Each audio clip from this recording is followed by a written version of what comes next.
মধ্যপ্রাচ্যে চলমান উত্তেজনার প্রেক্ষাপটে নতুন করে বিতর্কের জন্ম দিয়েছে যুক্তরাষ্ট্রের এক পদক্ষেপ। ইরানের একটি কার্গো জাহাজ জব্দ করার ঘটনাকে কেন্দ্র করে আন্তর্জাতিক অঙ্গনে প্রশ্ন উঠেছে, যুদ্ধে কৌশলগত সুবিধা অর্জনে ব্যর্থ হয়ে কি এবার ডাকাতির পথেই হাঁটছে ওয়াশিংটন? ঘটনাটি ঘটেছে গুরুত্বপূর্ণ জলপথ হরমুজ প্রণালী এলাকায়, যা বিশ্ব জ্বালানি বাণিজ্যের অন্যতম গুরুত্বপূর্ণ রুট। যুক্তরাষ্ট্রের নৌবাহিনী যেখানে একটি ইরানি পতাকাবাহী জাহাজ থামিয়ে পরবর্তীতে দখলে নেয়। মার্কিন পক্ষের দাবি, জাহাজটি অবরোধ অমান্য করে চলাচল করছিল। তবে ইরান এই পদক্ষেপকে সরাসরি জলদস্যুতা হিসেবে আখ্যা দিয়ে তীব্র প্রতিক্রিয়া জানিয়েছে।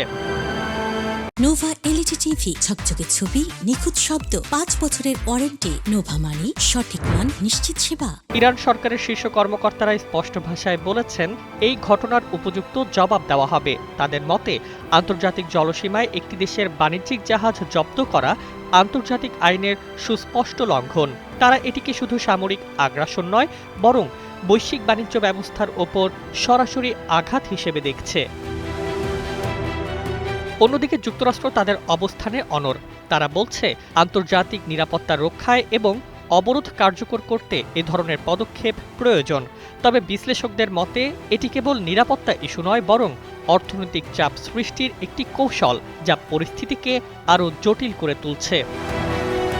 এই ঘটনার পর থেকেই উত্তেজনা দ্রুত বাড়ছে। ইরান ইঙ্গিত দিয়েছে, এমন কর্মকাণ্ড চলতে থাকলে তারা পাল্টা ব্যবস্থা হিসেবে কৌশলগত স্থাপনা কিংবা জ্বালানি অবকাঠামোকে লক্ষ্যবস্তু করতে পারে।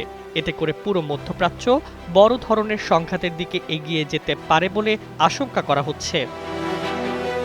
বিশেষজ্ঞরা মনে করছেন, সামরিক শক্তি প্রদর্শনের পাশাপাশি অর্থনৈতিক চাপ প্রয়োগের জন্য জাহাজ জব্দের মতো পদক্ষেপ নেওয়া হলে তা দীর্ঘমেয়াদে বিপরীত ফল বয়ে আনতে পারে।